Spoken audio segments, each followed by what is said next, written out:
जय श्री सच्चिदानंद। आप सभी भक्तों को सद्गुरु और पारस में बड़ो अंतर जान।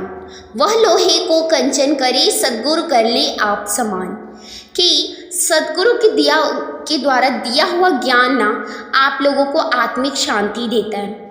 तो सद्गुरु क्या कहते हैं, कैसे क्या करते हैं, देखिए। सद्गुरु और पारस में बड़ो अंतर जान, वह लोहे को कंचन करे, सद्गुरु कर ले आप समान।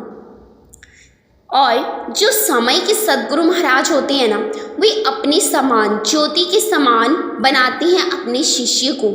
पर किसको? जिस भक्त का हृदय निर्मल होता है। जैसे देखो, मैं एक बार उज्जैन गई, पानी देख करके ऐसा लगा कि यह पानी पीना चाहिए, मुंह हाथ धोना चाहिए, नहाना चाहिए। जब नहाने लगे तो भक्त लोग कहते हैं कि इससे तो खुजली होगी, मतलब सुंदर पानी में भी वह अवगुण छिपा हुआ है। तो इसी तरह से यह हृदय है, इसी तरह यह हृदय के अंदर भी राग, द्वेष, काम, क्रोध, ईर्ष्या, यह सब कचरा भरा पड़ा है। पर इसके अंदर एक परमात्मा रूपी ज्योति भी छिपी हुई है। वह ज्योति तब प्रकट होगी जब व्यक्ति आत्मज्ञानी के संपर्क में जाएगा, उस ज्ञान को धारण करेगा, आत्मसात करेगा। आप लोग तीर्थ स्थान में आए हैं, आज के नहाने में कितनों के तो जो जेब कट जाएंगे ना, और कितनों का एक्सीडेंट हो जाएगा, और कितनों की यहाँ पर घटना हो गई होगी, मतलब जो आप गिनती नहीं कर सकते। कितना दुख हुआ होगा उनको जिनका सामान खो गया होगा। पर हे मानव, तुम्हें यह भी मालूम होगा कि जिस दिन यह मानव शरीर समाप्त हो जाएगा ना, उस दिन तुम कितने भी बड़े धन को खो दोगे ना, सब कुछ तुम दोबारा कमा सकते हो, दोबारा जोड़ सकते हो, पर मानव जीवन फिर नहीं मिलेगा। इसीलिए संतों ने कहा है, फिर न मिलेगा बंदे मानुष जन्म फिर न मिले। पिछला रास्ता साफ न कितना आगे बिछा लिए कंडे। देखिए, ये शब्द बहुत ही अच्छा और पंजाबी का शब्द है। देखिए, यह जो मानव शरीर है ना, यह बार बार नहीं मिलता। इसीलिए संतों के दरबार में राजा हो, महाराजा हो, या गरीब हो, अमीर हो, अथवा किसी भी धर्म संप्रदाय, जाति या किसी तरह का हो, महापुरुष के लिए जो महापुरुष सबके लिए एक ही जैसे होते हैं। जैसे नदी सभी के लिए एक जैसी है, सूर्य सबके लिए बराबर चमकता है, और चंद्रमा अपनी जो शीतलता है वो सबको एक समान देती है, और हवा एक जैसी बहती है, धूप और छांव एक जैसे होते हैं। उनके अंदर कोई भेदभाव नहीं होता।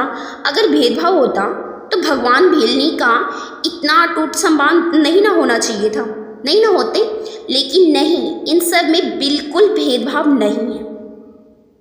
और जो कहते हैं ना नवधा भक्ति, नवधा भक्ति में ही भेलने के लिए भगवान कहते हैं कि तेरे अंदर तो सारे गुण हैं भेलनी। भगवान ने भेलनी के आश्रम में जाकर झूठे भेर खाए हैं, भेलनी को महान बनाया है। भेलनी एक निम्न जाति की नारी थी, बहुत ही निचले जात की नारी थी, पर भगवान ने उसके झूठे भेर खाए। आज देखो, ऊंच नीच के कारण कितनी ही लड़ाइयाँ हो रही है ना। तो हे मानव, इन अत्याचारों को कौन दूर करेगा? मानव करेगा या कोई और करेगा?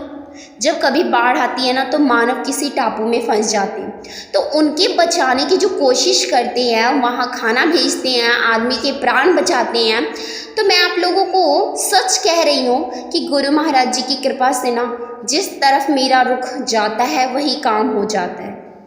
क्योंकि हम मेहनत करते हैं, मेरा कर्म में विश्वास है। यह मैं नहीं मानती कि पत्थर का देवता हमें प्रकट कर ही देगा। भगवान ने हमें मानव बनाया है, हाथ दिया है, ताकत दी है, बुद्धि भी दिया है, पांव दिए चलने के लिए, मेहनत करने के लिए। उन्होंने हमें शक्ति दी है, शक्ति दे रखी है। तो उन्होंने तो पहले से ही हम सब पर कृपा कर रखी है। उन्होंने हमें मानव बनाया, और मानव के बाद अब ज्ञानी भी बनाया। हम सब काम करते हैं और मानव के साथ अच्छा व्यवहार करते हैं। यह सुख दुख, सर्दी गर्मी हम किसके लिए सहते हैं, यही बात हमें याद दिलाती है। और याद दिलाती है कि हर जगह मानव अशांत है। घर घर में अशांति का वातावरण बना हुआ है। धन में संतोष नहीं है, तो बताओ भाई शांति कैसे मिलेगी?